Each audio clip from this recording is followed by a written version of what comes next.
தன் கையிலிருந்த அந்த கழுகின் நகத்தை தலைக்கு மேல் ஓங்கி வேகமாக தங்க கிரீட கழுகின் தலையை வெட்டினான். தன் முழு பலத்தையும் கொடுத்து வெட்டிய போதும் அவன் கையிலிருந்த நகத்தின் கூர்மை அந்த கழுகின் கழுத்தில் பாதி வரை மட்டுமே இறங்கியது.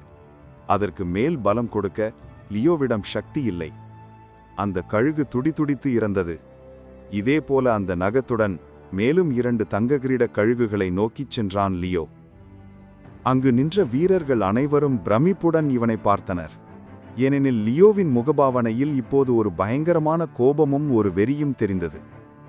இப்படிதானே நீ எங்கள் மக்களை வேட்டையாடி சாப்பிட்டாய், உன்னையும் அதே மாதிரி நான் வேட்டையாடப் போகிறேன் என்று அவன் மனதில் நினைத்த அந்த தாயின் கோபம் அவன் கண்களில் ஆவேசமாக கனன்று கொண்டிருந்தது. இவனிடமிருந்து தப்பிக்க இப்போது அந்த 2 தங்கக் கழுகுகளும் தங்கள் முறிந்த அடிபட்ட சிறகுகளை அடித்து பறக்க முயன்றன. ஆனால் லியோ தான் நின்ற இடத்திலிருந்து வேகமாக ஓடி எம்பி தன் கையிலிருந்த நகத்தின் மூலமாக ஒரு வாழ்வெட்டு வெளியிட்டான். நகத்தின் மூலமாகவும் இந்த வாழ்வெட்டை வெளியிட முடியும் என்பது அவனுக்கு அந்த நொடி வரை தெரிந்திருக்கவில்லை. கோபத்தில் கைகளை பறக்க அசைக்க அவன் எதிர்பாராத விதமாக கையிலிருந்த நகத்தின் கூரிய முனையிலிருந்து சிவப்பு நிற கதிர்கள் வேகமாக சென்று அந்த தங்க கிரீட கழுகு கழுத்தை வெட்டியது. அந்த வெட்டு அதன் கழுத்தை வெட்டிய பிறகும் நிறைக்கும் தரையில் மோதி பெருத்த சத்தத்தை எழுப்பியது. அந்த சக்தி மோதலால் அந்த இடத்தில் புகை மூட்டம் கிளம்பியது. லியோ அந்த புகைக்குள் குதித்தான். சுற்றி நின்ற வீரர்கள், என்ன நடக்கிறது? உண்மையாகவே இவர் சோமனின் சக்தியை பெற்றவரா?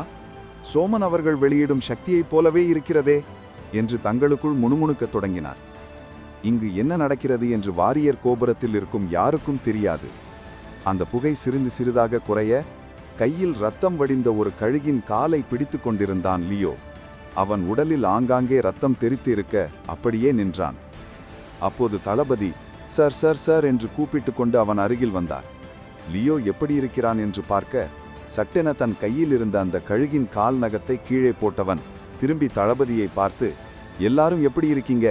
யாருக்கெனும் பலத்த காயம் இருக்கிறதா என்று கேட்டான். பெருமூச்சு விட்ட அந்த தளபதி, எங்களுக்கெல்லாம் ஒன்றுமில்லை சார், நீங்கள் எப்படி இருக்கிறீர்கள் என்று கூறினார். லியோ, எனக்கு ஒன்றுமில்லை, சரி இங்கிருந்து புறப்படலாம் என்று கூறியவன் தன் கைகளை அசைக்க கீழே கிடந்த 2 கத்திகளும் அங்கு கழுகின் நெற்றியில் இருந்த ஒற்றை தங்க கிரீட கொம்பும் வெட்டப்பட்டு அவன் கைகளுக்கு வந்து சேர்ந்தன. அதை பார்த்து அனைவருக்கும் ஆச்சரியம், அதே நேரத்தில் பயமும் இருந்தது. இவ்வளவு இளைய வயதில் இவனிடம் எப்பேற்பட்ட சக்தி இருக்கிறது? இதை வெளிப்படையாக சொன்னால் யாருமே நம்ப மாட்டார்கள். அதனால்தான் இவரை காப்பாற்ற இப்பேற்பட்ட கடுமையான ஆபத்தான இடத்துக்கு நம்மை அனுப்பியிருக்கிறார்கள் போலிருக்கிறது என்று தளபதி எண்ணிக்கொண்டார். பிறகு அனைவரும் அவர்கள் வந்த சிறு பாதுகாப்பு வாகனத்தில் ஏறி அமர்ந்தனர். அனைத்து வீரர்களும் லியோவை வித்தியாசமாகவே பார்த்தனர்.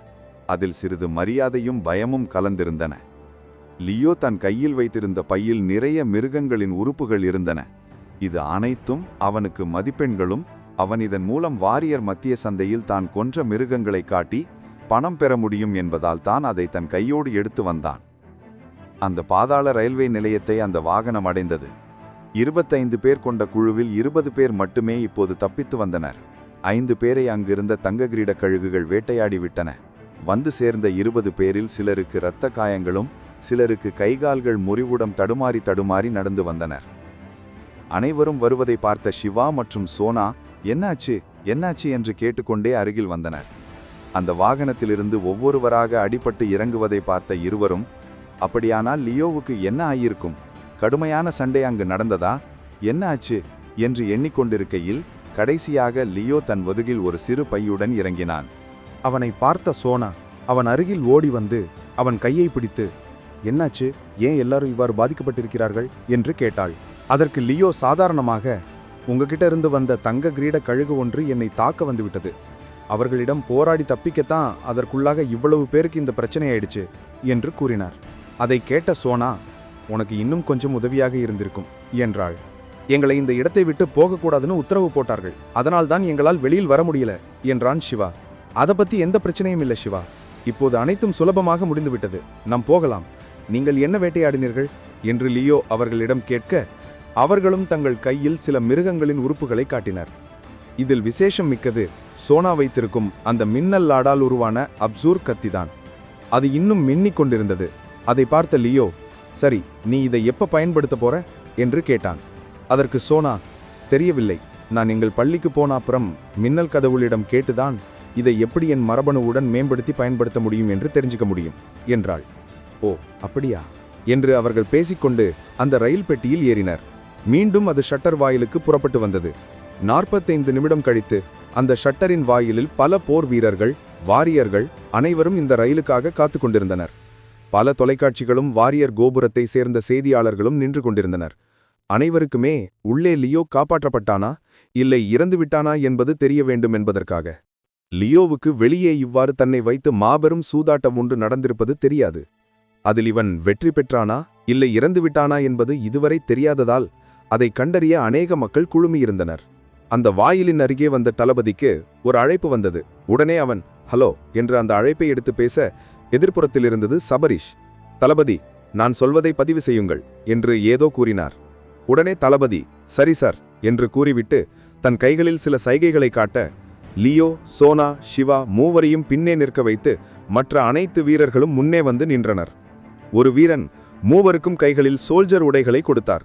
அதை பார்த்த லியோ, என்னாச்சு, எதுக்கு இந்த உடையை எங்ககிட்ட கொடுக்குறீங்க என்று கேட்டான். இது ஒரு பாதுகாப்புக்காக சபரிஷ் உங்களிடம் கொடுக்க சொன்னார். நீங்கள் மூவருமே இதை அணிந்து கொண்டு வீரன் மாதிரியே வெளியில் வாங்க என்றார். என்ன சொல்ல வரீங்க, எதனால் இப்படி செய்கிறீர்கள் என்று சிவா பதட்டமாக கேட்டான். அதற்கு தளபதி, பயப்பட வேண்டாம், இது உங்களுக்கான தண்டனையோ அல்லது பிரச்சனையோ இல்லை, ஒரு சின்ன தற்காப்பு அவ்வளவுதான். நீங்க இதை அணிந்து கொண்டு வெளியில் வந்தாலே உங்களுக்கு தெரிஞ்சிரும் என்றார். அப்படியா என்று மூவரும் யோசித்துக் கொண்டிருக்க சோனாவோ சரி கொடுங்க என்று கூறி உடையை மாற்ற ஆரம்பித்தாள். அவர்கள் அணிந்த உடையின் மீது இரும்பு கவசத்தாலான உடையும் அதனுடன் தலையில் ஒரு இரும்பு கவசத்தையும் அணிந்து கொண்டு கையில் ஒரு வாளையும் வைத்திருந்தனர்.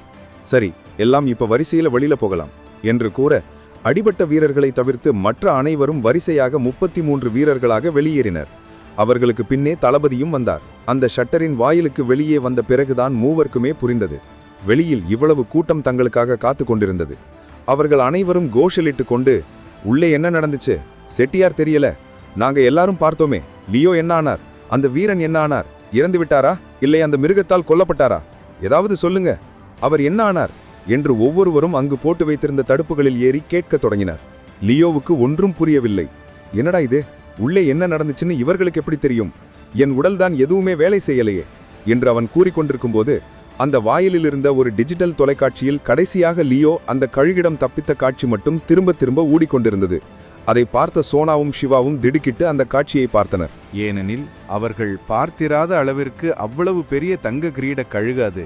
அதன் கால்களின் நடுவே அவன் சுழன்று தப்பிப்பது மட்டும் திரும்ப திரும்ப ஓடுவதை பார்த்து அவர்களுக்கும் உடலுக்குள் அதிர்ந்தது. லியோவுக்கு என்ன செய்வது என்றே தெரியவில்லை. எப்படி, எந்த அளவிற்கு உள்ளே நடந்தது இவர்களுக்கு தெரிந்தது என்று அவன் ஒரு ஆழ்ந்த சிந்தனையிலேயே வெளியேறினான். பிறகு அங்கிருந்து அனைவரும் அவரவர் இருக்கும் மாவட்டங்களுக்கு கிளம்பிச் சென்றனர். சிவா கடைசியாக லியோ மற்றும் சோனாவை பார்த்து, உங்களை மீண்டும் சந்திக்க முடியுமான்னு நான் பார்க்கறேன் என்று கூறி அவனும் விடைபெற்றான். சோனா மற்றும் லியோ ஒரே வாகனத்தில் ஏறி அமர்ந்தனர். எப்பொழுதும் லியோவிடம் அமைதியாக இல்லாத சோனா அவனிடம் தொந்தரவு செய்து கொண்டே இருந்தாள். நீ எப்படி இதை செய்தாய் என்று ஒவ்வொரு காணொளியையும் காட்டி அவனிடம் கேட்டுக்கொண்டே வந்தாள். அந்த அனைத்து காணொளிகளையும் அவள் வாரியர் கோபுரத்தின் இணைப்பிலிருந்து, லிங்கிலிருந்து எடுத்திருந்தாள். எப்படி நான் கொன்ற ஒவ்வொரு விலங்கின் படத்தையும் இவர்களால் பார்க்க முடிகிறது, அப்படின்னா இது கேமரா ஆன்ல தான் இருந்திருக்கா, மைக் தான் வேலை செய்யலையோ என்று எண்ணிக்கொண்டு சத்தமில்லாத அந்த காணொளியை பார்த்தான்.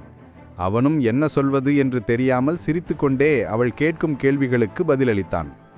4 மணி நேரத்தில் மீண்டும் சென்னைக்கு வந்து சேர்ந்தான் இவன். இங்கிருந்து சென்று 2 நாட்கள் கடந்திருந்தது. 2 நாள் கழித்துதான் வாரியர் கோபுரத்தை அடைந்தான். வாயிலில் யாரும் இல்லை. இவன் வந்து இறங்கிய நேரம் அதிகாலையில் 3 மணி. இந்த நேரம் அனைவரும் உறக்கத்தில் இருப்பார்கள். இருந்தாலும் இவன் அணிந்திருந்த ஆடைகளை கழற்றி வாரியர் கோபுரத்தின் ஆயுத கிடங்கில் வைக்க வேண்டும் என்பதற்காக அங்கிருக்கும் 4வது தளத்திற்கு சென்றான். அங்கு அவன் அணிந்திருந்த உடைகளில் இருந்த இரத்த காயங்களை துடைத்து அதை கழுவி மீண்டும் அந்த கவச ஆடைகளை அதன் இடத்தில் வைத்து திரும்பிய போது ஒரு பலமான சிரிப்பு சத்தம் கேட்டது. இருக்கிறாயா, நீ சென்று இருப்பாயென்று எண்ணி வந்தேன் என்றான் ஒரு மாணவன். யார் நீங்கள், நான் உங்களை பார்த்ததில்லையே என்று அவன் கேட்க, நான் இந்த வாரியர் கோபுரத்தை சேர்ந்தவனில்லை. நான் மின்னல் கோபுரத்தின் லைட்டிங் டவரின் மாணவன். எனது ஆசிரியர் உன்னை காண இங்கு வந்திருக்கிறார். அவர் உனது தலைமை ஆசிரியர் ஷபரீஷ் சிங் அருகில் இருக்கிறார். உன்னை அழைத்துச் செல்லவே நான் வந்தேன் என்றான். என்ன, அவர்கள் இன்னும் இங்குதான் இருக்கிறார்களா என்று லியோ ஆச்சரியமாக அவனிடம் கேட்க, ஆம், நேற்று இரவே உன்னை சந்தித்து பேச வேண்டும் என்று எனது ஆசிரியர் இங்கு வந்துவிட்டார். நீ சென்று ஒரு முறை பேசு, உனக்கே விஷயம் புரியும் என்று கூறினான். ஆசிரியர் என்னை காண எதற்கு வந்திருக்க வேண்டும்? ஒருவேளை சோனா ஏதேனும் கூறினாலோ என்று எண்ணிக்கொண்டு லியோ ஷபரீஷின் அறைக்கு சென்றான். இவன் செல்லும்போது அங்கு ஒரு பெரிய காணொளியில் லியோ சண்டையிடும் காட்சிகள் ஓடிக்கொண்டே இருந்தது. அதை ஒரு புறத்தில் அமர்ந்திருந்த ஷபரீஷும் அவர் எதிர்ப்புறத்தில் மின்னலின் சின்னம் போட்ட உடையில் ஒருவரும் பார்த்து கொண்டிருந்தார். உள்ளே லியோ நடந்து வரும் சத்தத்தை கேட்டு திரும்பிய இருவருமே, வருக வருக, வருங்கால போராளியே வருக என்று அந்த மனிதன் கூறினார். அவர் நன்றாக பெருத்த உடல் பாகுபாட்டுடன் பெரியதாக மீசை வைத்திருக்கும் ஒரு மனிதன். அவனை பார்த்து லியோ, வணங்குகிறேன், தாங்கள் என்று கேட்க, நான் தான் மின்னல் கோபுரத்தின் லைட்டிங் டவரின் பயிற்சி ஆசிரியர். உன்னை பார்த்து பேசலாம் என்றுதான் நான் இங்கு வந்தேன் என்று கூறினார். என்னை பார்த்து பேசவா என்று லியோ அவர் எதிரில் நிற்க, அப்போது ஷபரீஷ், லியோ, என்னவாக இருந்தாலும் அதை தீர்க்கமாக நீயாக முடிவெடி. நான் கூறியும் இவர் கேட்கவில்லை. நான் சிறிது வெளியில் சென்று ஒரு தேநீர் குடித்துவிட்டு வருகிறேன் என்று கூறியவர் தனியாக லியோவை விட்டுவிட்டு வெளியில் சென்றார். அதை பார்த்த லியோ, என்ன நடக்குது, எதுக்காக என்னை தனிமையில் விட்டு போறாரு என்று எண்ணியவன் எதிரில் அமர்ந்திருந்த அந்த பெருத்த மனிதனை பார்த்தான். அவர் பின்பு தொடர்ந்தார். லியோ 18 வயது, தாய் சாதாரண வீட்டு வேலை செய்பவர், தந்தை சாதாரண பொருட்களை மறு உருவாக்கம் செய்பவர். சொல்லும்படி உன் குடும்பம் பெரியதல்ல. இருப்பினும் உன் பலம் 3800, வேகம் வினாடிக்கு 75 மீட்டர்கள். அதன் மூலம் நீ தற்காப்பு ஆற்றும் நுட்பம் மற்றும் ஆன்மீக சக்திகளை கொண்டுள்ளாய். உன்னால் இப்போதே பொருள்களை கட்டுப்படுத்தவும் அதை ஆயுதமாக மாற்றும் திறனும் பெற்றுள்ளாய் என்று அவன் சண்டையிடும் படத்தை பார்த்து கூறினார். இது அனைத்தையும் தெரிந்து கொண்ட அவரை பார்த்தலியோ, எதுக்கு இதையெல்லாம் சொல்லிட்டு இருக்காரு என்று அவரையே பார்க்க, சரி, நான் வந்த விஷயத்தை சொல்கிறேன். உன்னை எங்கள் மின்னல் வாரியர் குழுங்கள் சேர்த்து கொள்ள எங்களுக்கு விருப்பம். நீ என்ன சொல்கிறாய் என்றார். அதை கேட்டு லியோ, இல்ல, நான் ஏற்கனவே டோஜா வாரியர் கோபுரத்துல இணையறதா வாக்கு கொடுத்துட்டேன். நான் அதுல தான் இணைய போறேன் என்றான். வாக்கு கொடுத்து விட்டாயா? அதெல்லாம் ஒரு பிரச்சனையும் இல்ல, அதெல்லாம் நான் பார்த்துக் கொள்கிறேன் என்றான். இல்ல, நாங்க ஒரு ஒப்பந்தமும் மேற்கொண்டோம். நான் இந்த பயிற்சியில் வெற்றி பெற்றவுடனே அவர்களுடன் இணைவதாக ஒரு ஒப்பந்தம் என்றான். நீ ஒப்பந்தத்தை மீற முடியாது என்று யார் கூறினார்? நீ அதற்கு 100 மில்லியன் பணத்தை திருப்பி கொடுத்தால் போதும், உனது ஒப்பந்தம் எளிதாக உடைக்கப்படும் என்றார். அதை கேட்டு அதிர்ச்சியான லியோ, என்ன சொல்றீங்க? ஒப்பந்தத்தை உடைக்க பணம் கொடுத்தால் போதுமா? ஆமாம், உனக்கு அதிகபட்சமாக இந்த வாரியர் கோபுரம் என்ன கொடுத்திருக்கும்? 50 மில்லியன் பணமும் சில ஆயுதங்களும் கவசங்களும் தானே. அதற்கு இரட்டிப்பாக 100 மில்லியன் பணமும் அந்த ஆயுதங்களை நீ திருப்பி கொடுத்தால் போதும், அவர்கள் ஒப்பந்தத்திலிருந்து நீ விடுபட்டு விடலாம். மாறாக நமது பள்ளியில் உனக்கு அதைவிட மதிப்புமிக்க பொருட்களும் மதிப்புமிக்க மின்னல் கலைகளையும் உனக்கு கற்றுக் கொடுப்பார்கள். அதோடு மட்டுமில்லாமல் நமது தலைமைச் செயலகத்தில் இருக்கும் மின்னல் கடவுள் லைட்டிங் லார்ட் அவர் தனி பார்வையில் உனக்கு சில பயிற்சிகளையும் கொடுப்பார். இந்த சலுகைகள் இவ்வுலகில் வேறு யாருக்கும் கிடைக்காது. வருடத்திற்கு 2 அல்லது 3 நபர்களுக்கு மட்டுமே இது கிடைக்கக்கூடிய வாய்ப்பு. இதை நீ தவறாமல் பயன்படுத்திக் கொள்வது நல்லது என்றார். அதை கேட்ட லியோவுக்கு ஆச்சரியமும் அதே நேரம் வருத்தமும் ஏற்பட்டது. அவன் முழுவதுமாக நம்பியிருப்பது டோஜோ வாரியர் கோபுரத்தைத்தான். இப்போது அதற்கு துரோகம் செய்துவிட்டு மின்னல் வாரியர் கோபுரத்தில் இணைந்தால் அது சரிவராது என்பதை உணர்ந்தவன் உடனடியாக மறுப்பு தெரிவித்தான். இல்லை, நீங்க என்னதான் சொன்னாலும் நான் டோஜோ வாரியர் கோபுரத்தை விட்டு வெளியே வரமாட்டேன் என்றார். இந்த மாதிரியான வாய்ப்பு வேறு யாருக்கும் கிடைக்காது. இந்த வாய்ப்பை உனக்கு கொடுப்பதற்கு முன்பு எங்களது பள்ளியில் சிறந்த மாணவிக்கான வாய்ப்பாகத்தான் இது இருந்தது. எப்போது நீ அந்த தந்திரமான நரியையும் 3 தங்க கிரீட கழுகுகளையும் கொன்றாய் என்று நாங்கள் கேள்விப்பட்டோமோ அப்போது இந்த வாய்ப்பு உன்னிடத்தில்தான் சரியாக இருக்கும் என்று எனது பள்ளி ஆசிரியர்கள் அனைவரும் முடிவெடுத்துதான் இதற்கு உன்னிடம் கூற வந்திருக்கிறேன். நீ இதை நிராகரிப்பதற்கு முன்பு நன்றாக யோசி. இன்று முழுவதும் எடுத்துக்கொள், நாளை மதியத்திற்கு மேல் நீ என்னிடம் கூறலாம் என்றார்.